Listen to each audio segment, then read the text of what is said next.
Je crois que je n'ai jamais été aussi en colère et aussi triste qu'en ce moment.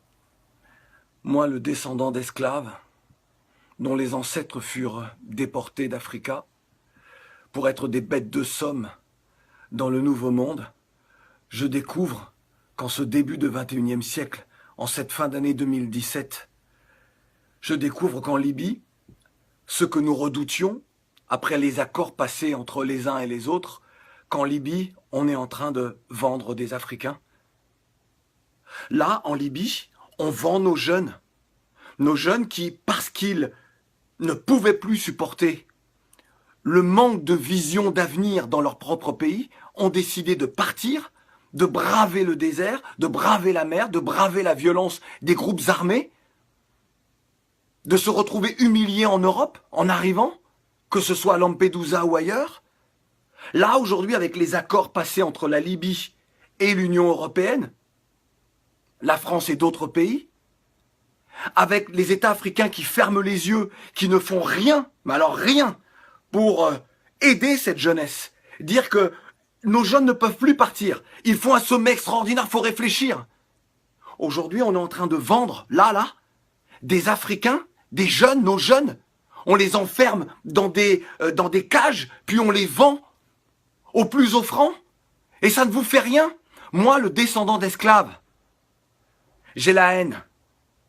Je me demande que faut-il faire. Après cela, il faut que l'on nous dise qu'il faut aimer ce monde, il faut respecter les institutions telles qu'elles soient.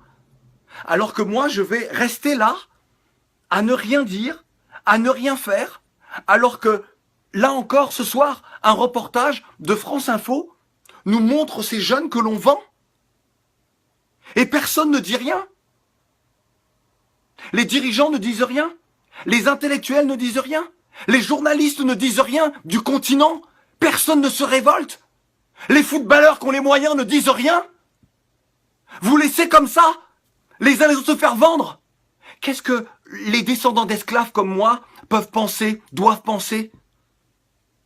C'est donc ce qui s'est passé avec nos ancêtres il y a plusieurs siècles. On ferme les yeux. Vous ne comprenez pas ce qui se joue. C'est l'avenir d'une part de l'humanité.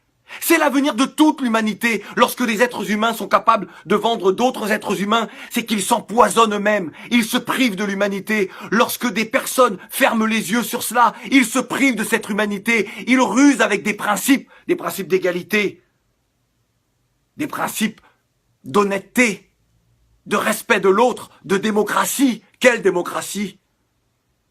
Et celles et ceux qui subissent ça ne sont donc plus des êtres humains? C'est ça que vous acceptez aujourd'hui? Vous voulez quoi? Jusqu'où devons-nous aller pour nous faire entendre? Et là, je m'adresse aux dirigeants africains. Levez-vous, faites quelque chose. Vous voulez quoi? Que je vous supplie? Vous voulez quoi? Que nous entamions des grèves de la faim? Pour que vous réagissiez? Jusqu'à quand allez-vous profiter de l'argent, de la manne, que ce soit du pétrole ou d'autres matières premières de nos pays? Être dans les Panama Papers, dans les Paradise Papers, avoir des comptes partout, avoir des villas partout, et ne rien faire pour cette jeunesse? Combien de temps encore?